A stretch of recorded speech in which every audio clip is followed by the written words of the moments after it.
Dios le bendiga. En este video estaremos hablando acerca del libro de Primera de Reyes. Si usted quiere saber un poco más de este libro, quédese con nosotros. Juntos aprenderemos un poco más de este interesante libro. El libro de Primera de Reyes no especifica el nombre de su autor. La tradición es que fue escrito por el profeta Jeremías. El libro de Primera de Reyes fue escrito probablemente entre el 560 y 540 a.C.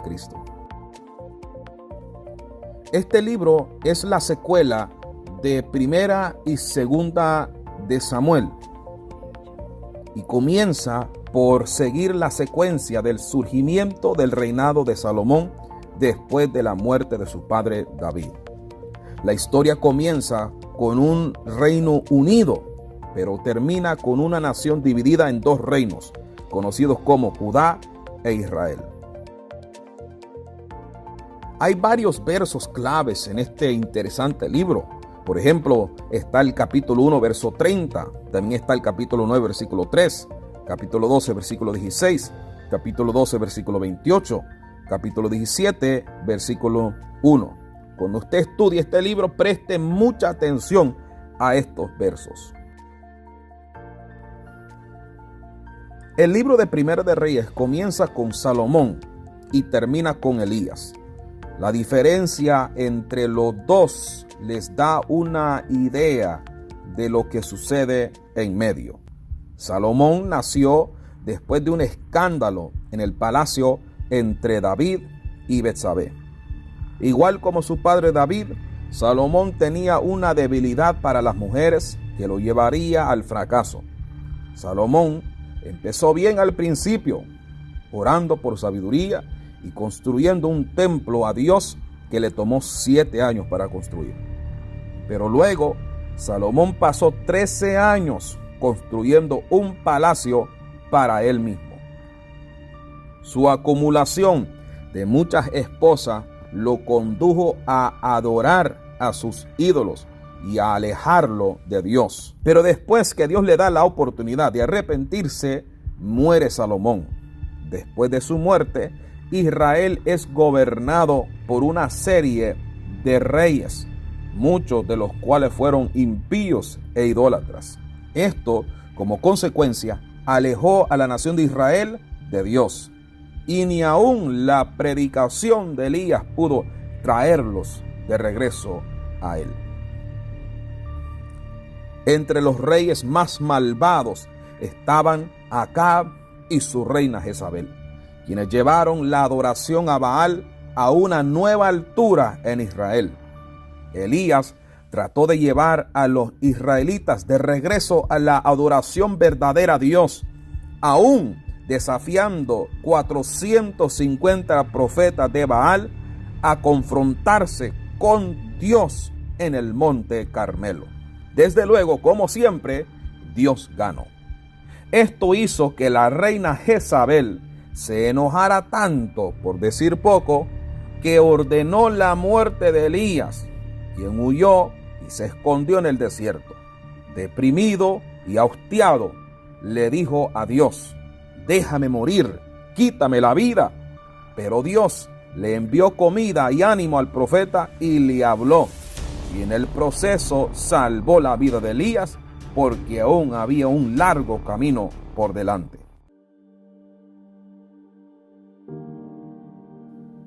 El templo de Jerusalén, donde el Espíritu de Dios habitaría en el lugar santísimo, prefigura a los creyentes en Cristo, en los cuales reside el Espíritu Santo desde el momento de nuestra salvación. Al igual que los israelitas que habían abandonado la idolatría, así también debemos apartarnos de cualquier cosa que nos separe de Dios. Somos su pueblo y el templo mismo del Dios vivo. Segundo de Corintios capítulo 6, versículo 16 nos dice: ¿y qué acuerdo hay entre el templo de Dios y los ídolos? Porque vosotros sois el templo del Dios viviente. Como Dios dijo: habitaré y andaré entre ellos y seré su Dios y ellos serán mi pueblo. El profeta Elías fue el precursor de Cristo y de los apóstoles del Nuevo Testamento. Dios le permitió a Elías hacer cosas milagrosas a fin de probar que él realmente era un hombre de Dios. Elías resucitó de la muerte al hijo de la viuda de Serepta, causando que ella exclamara: ahora conozco que tú eres varón de Dios y que la palabra de Jehová es verdad en tu boca. De la misma manera son evidentes en el Nuevo Testamento los hombres de Dios que hablaron sus palabras a través del poder de Dios.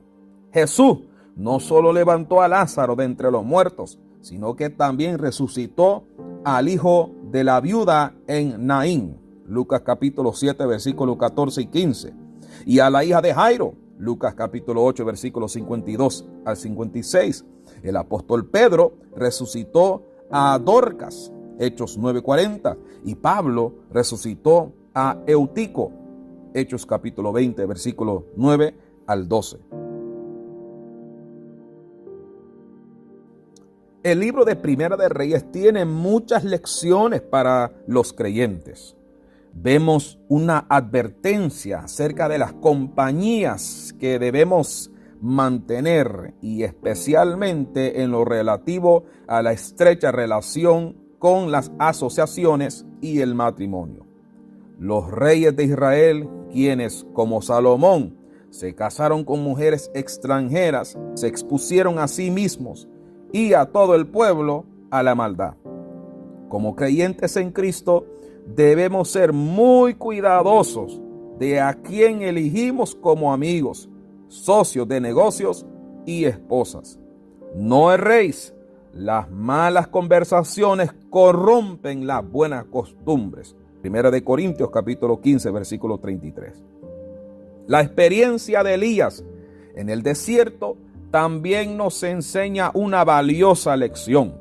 Después de su increíble victoria sobre los 450 profetas de Baal en el monte Carmelo, el gozo de Elías se tornó en sufrimiento cuando fue amenazado por Jezabel y tuvo que huir por su vida. Tales experiencias como en lo alto de la montaña son frecuentemente seguidas por la decepción, la depresión y el desaliento que puede venir después. Debemos entonces mantenernos en guardia para este tipo de experiencias en la vida cristiana. Pero nuestro Dios es fiel y jamás nos dejará ni nos desamparará. La suave y dulce voz de Dios que le habló a Elías mientras estaba escondido en la cueva nos animará a nosotros también. Así que sal de esa cueva porque es tiempo de seguir peleando la buena batalla. Dios les bendiga.